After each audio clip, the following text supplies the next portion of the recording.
మీరు తెలంగాణ వాసా? మీకు క్రికెట్ అంటే ప్రాణమా? ఆటనే మీ కెరియర్గా ఎంచుకున్నారా? అయితే మీరు జీవితాంతం గల్లీ క్రికెట్కే పరిమితం కావాల్సిందే. కారణం, ఇక్కడ ఘనత వహించిన హెచ్సిఏ ఉంది. తెలంగాణలో క్రికెట్ ఆడాలంటే మినిమం ఓ క్లబ్కి ఓనర్ అయి ఉండాలి, లేకుంటే ఓనర్కి బంధువై ఉండాలి, లేకుంటే నీ క్రికెట్ కెరియర్ ఖల్లాసే అంటోంది హెచ్సిఏ.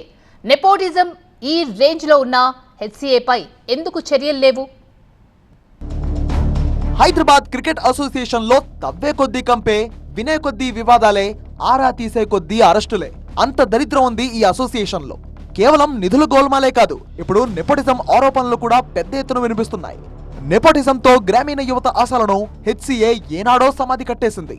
అంతేనా, బంధువులే బినామీ పేర్లతో క్లబ్బులను ఏర్పాటు చేయడం, వాళ్లకు సంబంధించిన ఆటగాళ్లకే అవకాశం ఇస్తున్నారన్న విమర్శలు కూడా ఇప్పుడు పెద్ద ఎత్తున వినిపిస్తున్నాయి. నెపోటిజం, బినామీ పేర్లతో క్లబ్ల నిర్వహణపై 2023లో జస్టిస్ లవ్ నాగేశ్వరరావు కమిటీ నివేదిక కూడా ఇచ్చింది.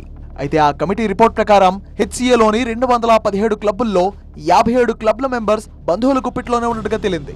ఇవి హెచ్సిఏ అపెక్స్ కౌన్సిల్ సభ్యులు, వారి బంధువులు, సన్నిహితుల ఆధీనంలో నడుస్తున్నాయని గుర్తించింది. హెచ్సిఏ మెంబర్ అయిన అగర్వాల్ కుటుంబానికే 4-5 క్లబ్లు ఉన్నట్టుగా తెలుస్తోంది. ధరంచంద్, పురుషోత్తం, ప్రకాష్ చంద్, విజయ్ కుమార్, ఆనంద్ కుమార్ వీళ్లంతా అగర్వాల్ కు చెందిన బంధుగణమే. వీళ్ల గుప్పిట్లోనే Hyderabad Titans cricket club, Vijayanand cricket club, Victoria cricket club వంటివి ఉన్నాయని నివేదికలో పేర్కొంది. దీంతో తరచూ వీళ్లే ఓటింగ్ లో పాల్గొనడంతో అపెక్స్ కౌన్సిల్లో అవే ముఖాళ్లు ఏళ్ల తరబడి పదవులు పట్టుకుని వేలాడుతున్నాయి. వీళ్లు సూచించిన ఆటగాళ్లకే అవకాశాలు దక్కుతున్నాయని తెలంగాణ గ్రామీణ యువ క్రికెటర్లు ఆరోపిస్తున్నారు. ఈ లోకల్ బాడీస్ అన్ని కూడా ఇలాంటి ఏమంటారు, వాళ్ళ ఫేవరెటిజం చూపించుకుంటా, వాళ్ళకి ఎవరైతే డబ్బు ఇస్తారో వాళ్ళ ప్లేయర్స్ని మాత్రమే సెలెక్ట్ చేసుకుంటా. ఎంతోమంది టాలెంటెడ్ ప్లేయర్స్ ఇక్కడ ఉన్నా కూడా అట్లీస్ట్ డిస్ట్రిక్ట్ క్రికెట్ కూడా ఆడలేని పొజిషన్లోకి వాళ్ళు వెళ్ళిపోయారు. ఓపెనింగ్స్ అని చెప్పి పెడతారు, వాళ్ళు వస్తారు, 2 బాల్ వేస్తాడు, వెళ్ళిపోతాడు. ఎవరిని కూడా సెలెక్ట్ చేయరు. మొన్న మీరు లిస్ట్ తీయండి, మొన్న జరిగిన సెలెక్షన్స్లో ఒక ప్లేయర్ సెలెక్ట్ అయ్యిండు ఆల్రెడీ మొత్తం లిస్టులోకి వెళ్ళి. 12 మెంబర్స్ ఆల్రెడీ ఫిక్స్డ్ ఉన్నారు. హెచ్సిఏ అనుబంధ క్లబ్బుల్లో కొందరు సభ్యులు తమ కుటుంబ సభ్యుల పేర్లతో బినామీ క్లబ్బులను కూడా నమోదు చేసి వాటిని తమ నియంత్రణలో ఉంచుకున్నారు. ఈ విధానం వల్ల నిజమైన క్రీడాకారులకు అవకాశాలు రాకుండా పోతోంది. హెచ్సిఏ అపెక్స్ కౌన్సిల్ సభ్యురాలు రోమా సింగ్ గన్రా క్లబ్ అధ్యక్షురాలిగా ఉంటూ తన కుమార్తె వంకా పూజను హెచ్సిఏ నిర్వహించిన అండర్-23 మహిళా ట్రోఫీలో ఆడించింది.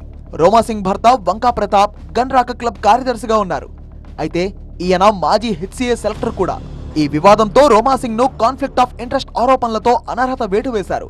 ఇలా వంకా ప్రతాప్ కుటుంబం గన్రా క్లబ్ ను నిర్వహిస్తూ వారి బంధువులకు క్రికెట్ ఆడే అవకాశాలు కల్పించడం పెద్ద దుమారం రేపింది.